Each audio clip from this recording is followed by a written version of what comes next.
वो भयानक जंगल के बीच बना हुआ एक खंडहर सा प्रतीत होता था। ऐसा लगता था मानो वो खंडहर अपने अतीत में कई रहस्यमयी सवालों को समाया हुआ हो।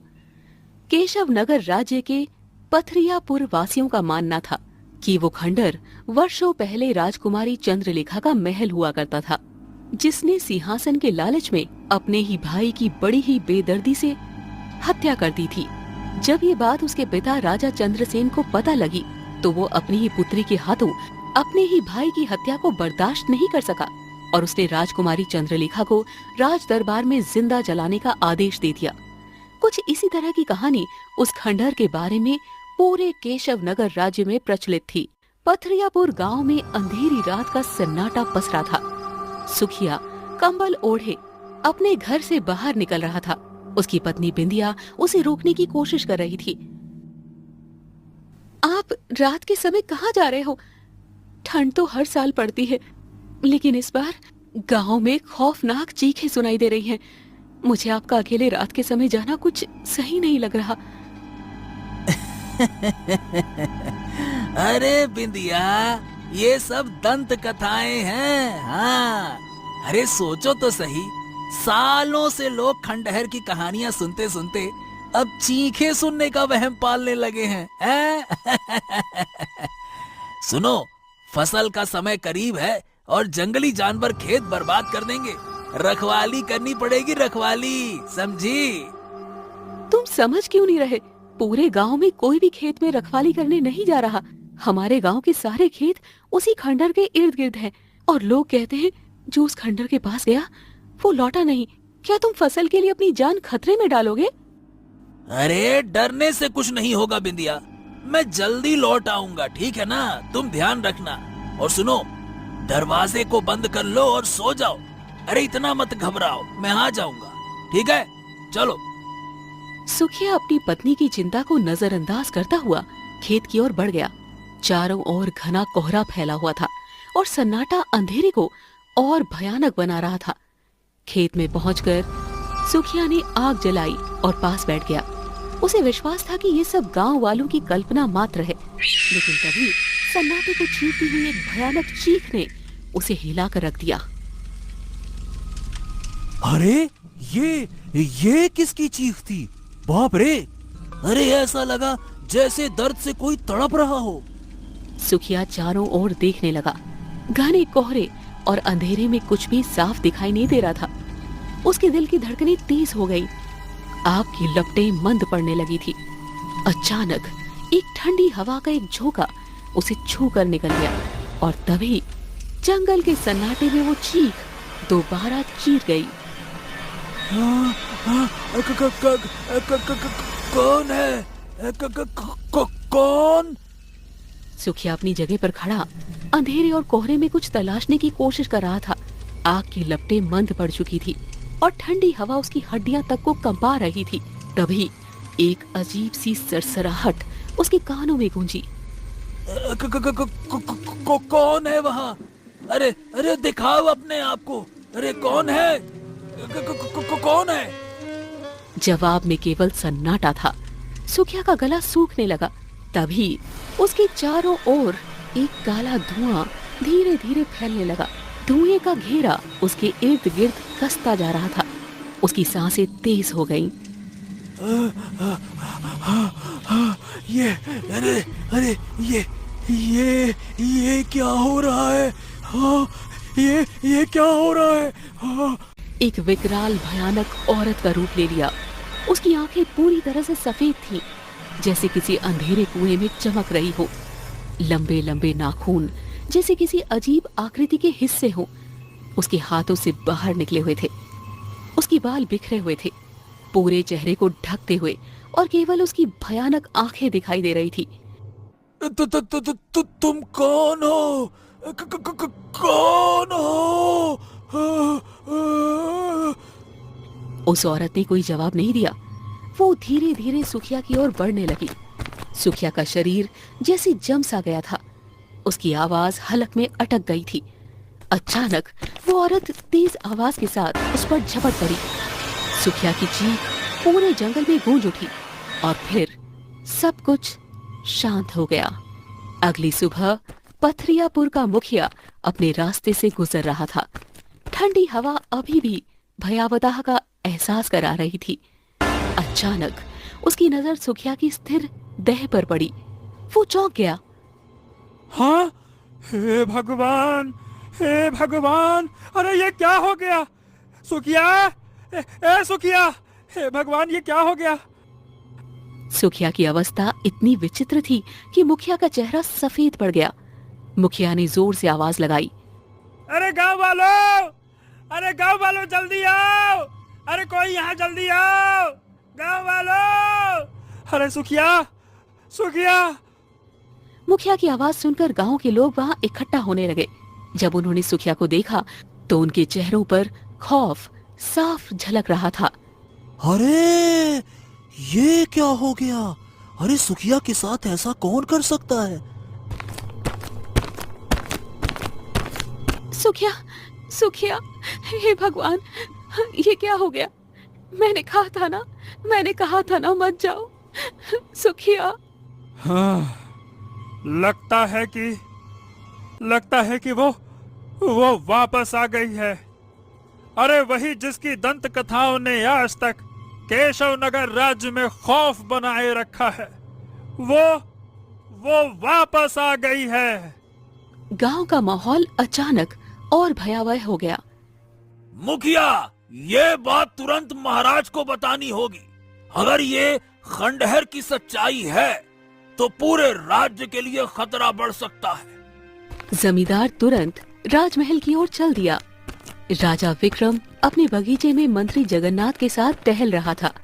जमींदार कांपते हुए सारी घटना राजा विक्रम को बताते हुए बोला, महाराज की जय हो, महाराज की जय हो। महाराज सुखिया की लाश आज सुबह खेत में मिली। अरे उसकी हालत देखकर तो क्या बताऊं, रूह कांप जाए। उसका खून जैसे किसी ने पूरी तरह से पी लिया हो महाराज। ये तो हालत थी उसकी। ये सुनकर राजा विक्रम चौंक पड़ा। ये कैसे संभव है? मुझे लगता है ये हत्या किसी रंजिश या दुश्मनी का परिणाम होगी। महाराज, अरे ऐसा लगता है जैसे कोई दैवीय शक्ति इसमें शामिल हो। सुखिया के शरीर का एक कतरा भी खून नहीं बचा महाराज। ये सुनकर मंत्री जगन्नाथ राजा विक्रम की ओर देखने लगा।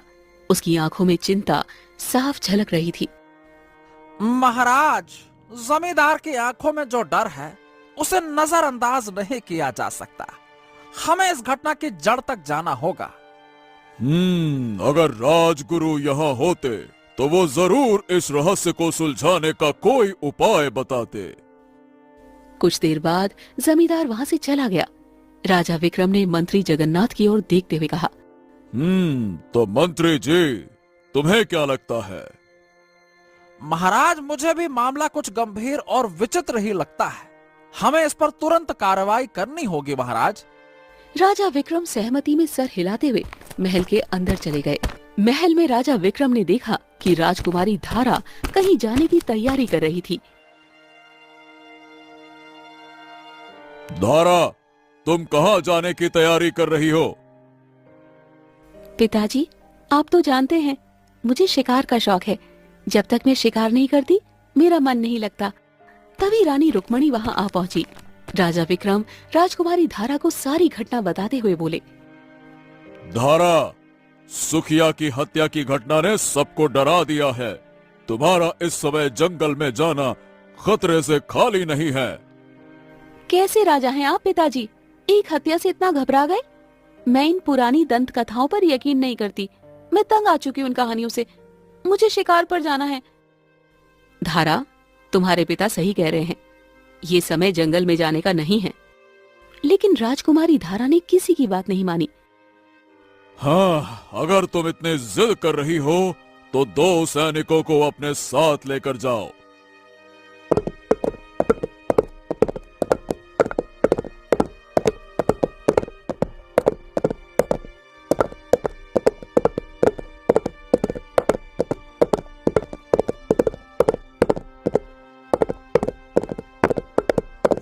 राजकुमारी जी, हमें अब वापस चलना चाहिए। ये जंगल जितना शांत है ना, अरे उतना ही खतरनाक भी लगता है। यहाँ कुछ भी देखिए ना, कुछ भी सही नहीं लग रहा है। चलिए चलते हैं। तुम लोग हमेशा डरते रहते हो। जंगल में खतरा तो हमेशा होता है, लेकिन क्या तुम्हें कुछ अजीब नहीं लग रहा? इतने बड़े जंगल में अब तक एक भी जंगली जानवर नहीं मिला। ऐसा कैसे संभव हो सकता है? आप सही कह रहे हैं राजकुमारी, लेकिन शायद आपने नहीं सुना कि पथरियापुर गांव के सुखिया की कल रात किसी ने बड़ी बेरहमी से हत्या कर दी है। और तो और वहाँ के लोग कह रहे हैं कि रात के समय गांव में अजीब अजीब भयानक आवाजें गूंज रही है। ये सब बहुत अजीब है। ये सुनकर राजकुमारी धारा के चेहरे पर गुस्सा झलकने लगा।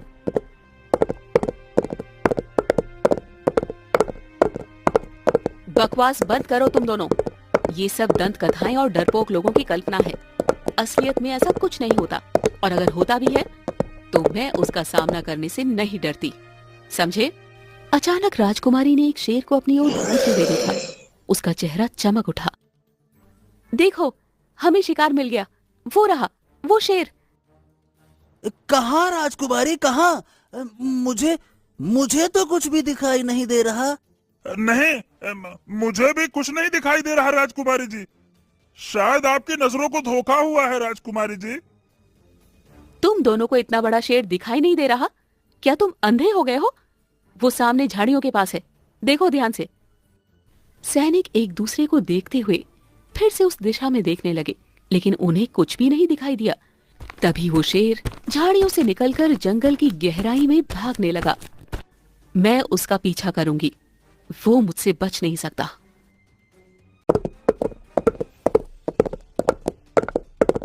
ए भाई, लगता है कि राजकुमारी का दिमाग ही खराब हो गया है।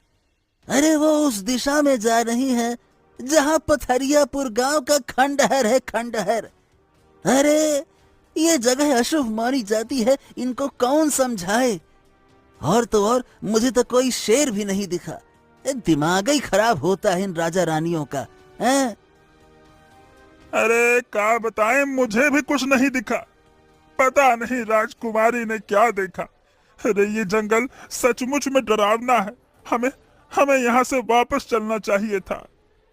राजकुमारी धारा शेर का पीछा करते करते पथरियापुर के खंडर तक पहुंच गई। ये वही खंडर था जिसके बारे में गांव में डरावनी कहानियां कही जाती थीं। यहाँ आना सही नहीं है राजकुमारी। इस जगह को लोग अशुभ मानते हैं। हमें यहाँ से तुरंत लौट चलना चाहिए। चलिए। लेकिन राजकुमारी धारा ने उनकी बातों पर कोई ध्यान नहीं दिया। उन्होंने देखा कि वो शेर खंडर के पास पहुंचते ही अचानक गायब हो गया है। ये क्या? वो शेर अचानक कहाँ गायब हो गया? मुझे लगता है वो खंडर के अंदर छिप गया होगा। मैं उसे नहीं छोड़ूंगी। राजकुमारी, अरे ऐसा मत कहिए। अरे खंडहर के अंदर जाना खतरे से खाली नहीं है। अरे वहाँ जाने वाला कभी वापस लौट के नहीं आते हैं।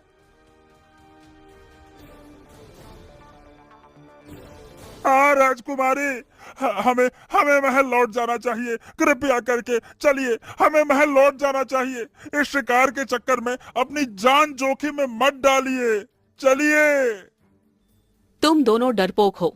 मैं यहाँ से खाली हाथ नहीं जाऊंगी। अगर तुम्हें डर लग रहा है तो तुम वापस जा सकते हो। मैं अकेले ही अंदर जाऊंगी। दोनों सैनिक चुप हो गए। राजकुमारी धारा की जिद के आगे वे कुछ भी कहने की हिम्मत नहीं जुटा पाए। खंडर के सन्नाटे और डरावने माहौल ने सभी को अपनी गिरफ्त में ले लिया था। राजकुमारी सैनिकों की चेतावनियों और डरावनी बातों को नजरअंदाज करते हुए खंडर के अंदर घुस गई। सुनो, हमें अंदर जाकर राजकुमारी को देखना चाहिए। अरे वो अकेले खंडहर में कैसे जा सकती हैं भाई? चलो। अरे पागल हो गए हो क्या? अगर वहाँ सच में कोई खतरा हुआ तो? अरे राजकुमारी को मरने का शौक है तो मरने दो ना। हम दोनों अपनी जान जोखिम में काहे डालें? पगला गए हो क्या? बड़े आए अंदर जाकर देखे। जाओ तुम। इधर खंडर के अंदर राजकुमारी धारा ने जो देखा वो अविश्वसनीय था। खंडहर का माहौल वैसा नहीं था जैसा बाहर से दिखता था। अंदर का दृश्य ऐसा लग रहा था जैसे ये खंडहर नहीं बल्कि एक भव्य महल हो। दीवारें चमक रही थी और ऐसा प्रतीत हो रहा था मानो वहां आज भी लोग रह रहे हों। ये सब क्या है? ये खंडहर अंदर से ऐसा कैसे हो सकता है? ये सब मेरी आंखों का धोखा है या सच? तभी राजकुमारी की नजर एक दीवार पर टंगी हुई तस्वीर पर पड़ी। वो तस्वीर किसी और की नहीं बल्कि खुद राजकुमारी धारा की थी। ये तो मेरी तस्वीर है, लेकिन ये यहाँ कैसे हो सकती है? मैंने तो कभी यहाँ कदम भी नहीं रखा। तभी राजकुमारी के कानों में अचानक शेर की गर्जना टकराई। राजकुमारी ने जैसे पलटकर देखा तो वही शेर उसके सामने खड़ा उसे घूरे जा रहा था। अगले ही पल वो शेर काले धुएं में बदल गया और देखते ही देखते वो धुआं राजकुमारी धारा की ही शक्ल में उनके सामने खड़ा हो गया।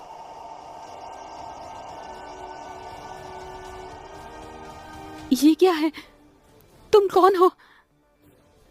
डरो मत राजकुमारी, मैं तुम्हारी ही एक छाया हूं। अब से हम दोनों एक हैं। इतना बोलकर वो हमशक्ल गायब हो गई। तभी बाहर खड़े दोनों सैनिकों के कानों में राजकुमारी की चीख टकराई।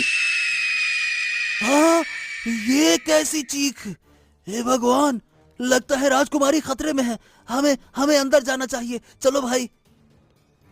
लेकिन अगर कुछ हुआ तो?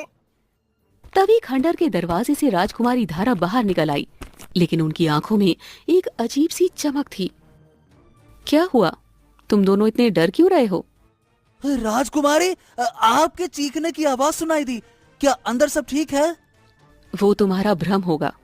चलो अब महल लौटते हैं, यहाँ ज्यादा समय बिताना ठीक नहीं। मगर राजकुमारी धारा सैनिक के सवाल को अनसुना करके चुपचाप घोड़े की तरफ बढ़ गई। सैनिक एक दूसरे को घबराकर देखते हुए राजकुमारी के साथ चल पड़े। खंडहर से लौटने के बाद राजकुमारी धारा अपने महल में अपने कक्ष में जाकर सो गई। शाम को रुक्मणी जब राजकुमारी धारा के कक्ष में आई तो वो उसे सोता हुआ देखकर चौंक पड़ी। धारा, अब तक सो रही हो? तुम्हें तो सुबह जल्दी उठने की आदत है। क्या तबीयत ठीक नहीं है? राजकुमारी धारा अचानक उठ गई।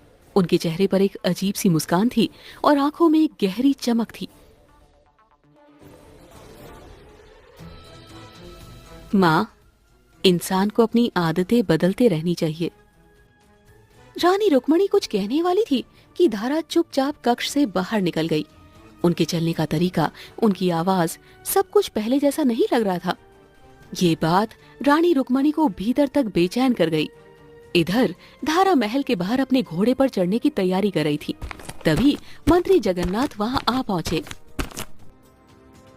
राजकुमारी, हमें खबर मिली है कि आप कल खंडहर के अंदर गई थीं। क्या यह सच है? उन दोनों सैनिकों के पेट में इतनी भी जगह नहीं कि बात अपने तक रख सके।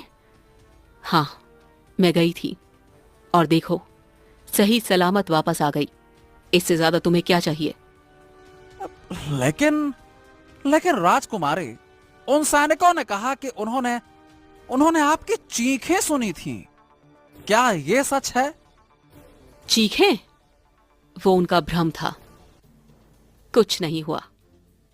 अब मुझे सवालों में मत उलझाओ। इतना कहकर राजकुमारी धारा घोड़े पर सवार होकर जंगल की ओर चली गई। मंत्री जगन्नाथ महल में राजा विक्रम के पास पहुंच गया और उसे सारी घटना बताते हुए बोला, महाराज, मुझे कुछ ठीक नहीं लग रहा। कल जंगल से लौटने के बाद राजकुमारी धारा का स्वभाव बदल गया है। अब वो वैसी नहीं लग रही जैसी पहले थी। तुम्हारा क्या मतलब है जगन्नाथ? साफ साफ कहो।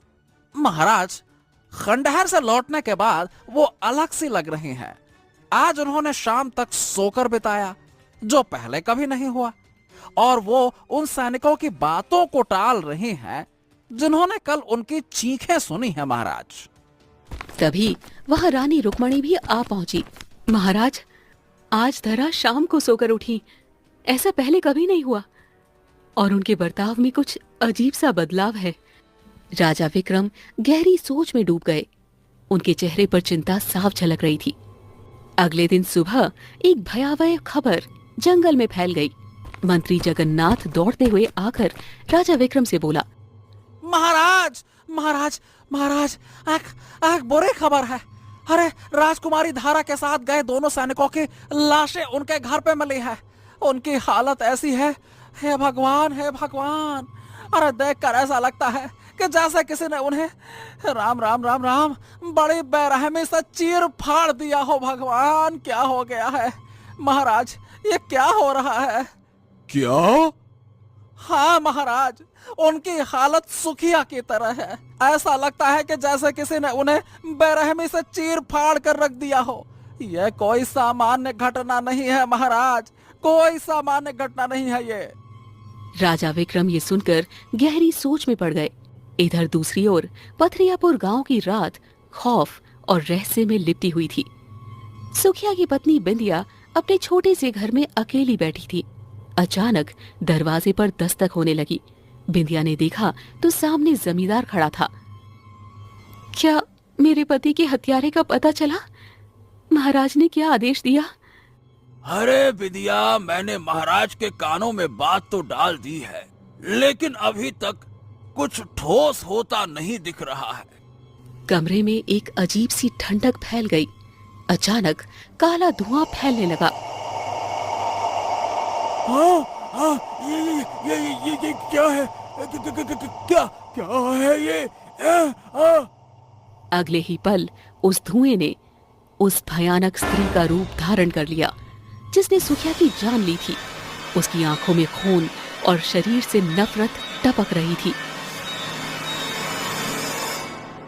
जो मेरे रास्ते में आता है वो जिंदा नहीं रहता। तुम दोनों भी नहीं बचोगे। बिंदिया और जमींदार की चीखें पूरे गांव में गूंज उठी। अगले दिन वहां का मंजर दिल दहला देने वाला था। दोनों की लाशें बुरी तरह से फटी हुई थी। ऐसा लग रहा था जैसे किसी जानवर ने उन्हें चीर कर फेंक दिया हो। ये खबर जंगल की आग की तरह पूरे राज्य में फैल गई। महल में राजा विक्रम अपने बगीचे में चिंतित होकर बैठे थे। तभी मंत्री जगन्नाथ उनके पास आ पहुंचा। महाराज, एक बात जानकर आप चौंक जाएंगे। कल रात एक सैनिक ने राजकुमारी धारा को महल से बाहर जाते हुए देखा था और उसी रात जमींदार और बिंदिया की हत्या हुई है। हाँ जगन्नाथ, ये क्या कह रहे हो? जब सुखिया की हत्या हुई थी तब धारा महल में थी और तुम ये आरोप भला राजकुमारी पर कैसे लगा सकते हो? महाराज, क्या यह संभव नहीं कि जो धारा खंडहर से पहले थी वो और जो खंडहर से लौट कर आई हैं वो अलग हैं? क्या आप इसे महसूस नहीं कर रहे? तभी वहां रानी रुक्मणी भी आ पहुंची। महाराज, मैंने इनकी बातें सुन ली है। मंत्री जगन्नाथ सही कह रहे हैं। मुझे मेरी बेटी अब मेरी बेटी नहीं लगती। उसका हर हाव भाव बदल चुका है। महाराज, आज रात मुझे राजकुमारी धारा के कक्ष पर नजर रखनी होगी। शायद इससे सच का पता चल सके। उस रात मंत्री जगन्नाथ चुपके से राजकुमारी धारा के कक्ष की निगरानी करने लगा। आधी रात को धारा अपने कक्ष से बाहर निकली। उनके कदम धीमे और बेहद रहस्यमयी थे। मंत्री जगन्नाथ चुपचाप उनके पीछे पीछे चलने लगा। धारा अचानक रानी रुक्मणी के कक्ष की ओर मुड़ गई। ये देखकर मंत्री जगन्नाथ सिहर गया। हाँ, अरे ये राजकुमारी इतनी रात में अपने माँ के कक्ष में क्यों जा रही हैं? धारा ने रानी रुक्मणी के कक्ष का दरवाजा खोला और भीतर चली गई। कुछ ही पलों में अंदर से रानी रुक्मणी की चीखें सुनाई देने लगी। ये सुनकर मंत्री जगन्नाथ का खून जम गया। जगन्नाथ तलवार निकालकर दरवाजा खोलने के लिए बढ़ा ही था, तभी धारा बाहर निकल आई। उनके चेहरे पर एक खतरनाक मुस्कान थी। तुम यहाँ क्या कर रहे हो मंत्री? मंत्री जगन्नाथ ने उनकी बात का कोई जवाब नहीं दिया और तेजी से रानी रुक्मणी के कक्ष के भीतर घुस गया। वहां का दृश्य देखकर उनके पैरों तले जमीन खिसक गई। रानी रुक्मणी की लाश फर्श पर पड़ी थी। उसकी हालत सुखिया और बिंदिया की लाशों जैसी थी। जगन्नाथ तलवार पकड़े हुए कक्ष से बाहर आ गया। कौन हो तुम? कौन हो तुम? राजकुमारी धारा नहीं हो? कौन हो? मैं कौन हूँ? ये तुम कभी नहीं जान पाओगे। अगले ही पल धारा का चेहरा विकराल और भयानक हो गया। उनकी आंखें जलती हुई लग रही थी। मंत्री जगन्नाथ के मुंह से चीखें निकल रही थी। वो नीचे गिर पड़ा। अगली सुबह महल के सैनिकों ने रानी रुक्मणी और मंत्री जगन्नाथ की लाशों को महल के अंदर पाया। उनकी हालत वैसी थी जैसे सुखिया, बिंदिया और जमींदार की लाशों की थी। राजा विक्रम अपनी पत्नी और मंत्री जगन्नाथ की भयानक हो चुकी लाशों को फटी फटी आंखों से देख रहा था। तभी वहां पर रहस्यमयी अंदाज में चलती हुई राजकुमारी धारा आ पहुंची और राजा विक्रम से बोली, जो आता है वो जाता है। राजा विक्रम आश्चर्य से अपनी पुत्री से बोला, अरे तुम्हारी माँ को किसी ने बेदर्दी से मार दिया और तुम्हारी आंखों में एक आंसू भी नहीं है राजकुमारी धारा, हैं? तभी राजा विक्रम के कानों में राजगुरु की आवाज टकराई, आंसू पुत्री की आंखों से बहते हैं राजन, पिशाचिनी की आंखों से नहीं। राजा विक्रम ने जैसे ही पलटकर देखा तो पीछे राजगुरु खड़े थे। राजगुरु को देखकर राजकुमारी धारा की आंखें बुरी तरह से क्रोध में आ गई। राजा विक्रम राजगुरु से बोले, आपने आने में देर कर दी राजगुरु। अरे पथरियापुर गांव में सुखिया जमींदार और सुखिया की पत्नी भी ठीक इसी तरह से मारी गई और हमारे 2 सैनिक की भी इसी प्रकार से हत्या हुई और अब मेरे सबसे विश्वास पात्र मंत्री जगन्नाथ और मेरी पत्नी की भी हत्या हो गई। राजगुरु, अब तो मुझे लगता है कि मेरे राजा होने पर ही लानत है। अपने ऊपर दोष मत दो राजन। मुझे कुछ समय पहले ही पता लगा था कि पथरियापुर गांव में क्या हुआ। मैं समझ गया था कि पथरियापुर गांव में हत्याओं का संबंध गांव में बसे हुए उस खंडहर से अवश्य है। जब मैं उस खंडहर के अंदर पहुंचा तो जानते हो मैंने क्या देखा? क्या देखा राजगुरु? मैंने खंडहर के अंदर राजकुमारी धारा की लाश देखी। ये सुनकर राजा विक्रम और वहां मौजूद सिपाही पूरी तरह से चौंक पड़े। अगर राजकुमारी धारा की लाश आपने खंडहर में देखी है तो जो मेरे सामने खड़ी है वो कौन है? राजगुरु चिल्लाते हुए बोले, तुम्हारे बगल में जो खड़ी है वो राजकुमारी धारा नहीं बल्कि एक राजकुमारी पिशाचिनी। गांव में जो खंडहर स्थित है ना, बरसों पहले वहां एक महल हुआ करता था। वो महल आपके परदादा राजा चंद्रसेन का था। राजा चंद्रसेन का एक पुत्र राजकुमार आदित्य था और एक पुत्री थी चंद्रलेखा। चंद्रलेखा शुरू से ही महत्वाकांक्षी थी। उसकी महत्वाकांक्षा दिन पर दिन बढ़ती गई और उसने धीरे धीरे मासूम और निर्दोष लोगों की बलि लेना प्रारंभ कर दिया। जब यह बात राजा चंद्रसेन के पुत्र राजकुमार आदित्य को पता लगी तो वो बुरी तरह से आग बबूला हो गया। वो अपनी बहन को समझाने के लिए उसके कक्ष में गया, मगर उसकी बहन ने उसकी ही हत्या कर दी। अब इत्तेफाक से वहां पे राजा चंद्रसेन आ पहुंचे, जिनके साथ उनके मंत्री भी खड़े थे। राजकुमारी चंद्रलेखा का भांडा फूट चुका था। राजा चंद्रसेन ने न्याय के मुताबिक अपनी ही पुत्री को राजमहल में सरे आम जिंदा जलवा दिया। मगर राजा चंद्रसेन नहीं जानता था कि राजकुमारी चंद्रलेखा अपनी आत्मा पहले ही शैतान को दे चुकी है। जब राजकुमारी चंद्रलेखा, हां, और सबसे पहले चंद्रलेखा ने वही किया। वो महल से आजाद हुई, उसने सुखिया को मारा और फिर बड़ी ही चालाकी से राजकुमारी धारा को शेर की शक्ल में महल तक खींच कर ले गई और वहां राजकुमारी धारा को मारकर बाहर आ गई। राजकुमारी चंद्रलेखा भी हूबहू राजकुमारी धारा की तरह ही दिखती थी। सैनिक धोखा खा गए। उसके बाद उसने रक्त बहाना प्रारंभ कर दिया। आपकी पत्नी की हत्या होने के बाद ये आज रात आपकी हत्या करती और फिर आपकी हत्या करने के बाद ये हमेशा के लिए अमर हो जाती। लेकिन इतना कहकर राजगुरु ने अपनी झोली से भस्म निकाल ली और राजकुमारी धारा से बोले, अब तू हमेशा हमेशा के लिए उसी खंडहर में कैद रहेगी। आह! इतना बोलकर वो भस्म राजकुमारी धारा के ऊपर फेंक दी। अगले ही पल धारा के शरीर में आग लग गई और वो धुएं में परिवर्तित होकर चीखती हुई वहां से गायब हो गई। अब चंद्रलेखा हमेशा उसी खंडहर नुमा महल में कैद रहेगी। आपको उसके आसपास के गांव खाली करा देने चाहिए और राज्य में आदेश जारी करवा देना चाहिए कि अब से कोई भी आम व्यक्ति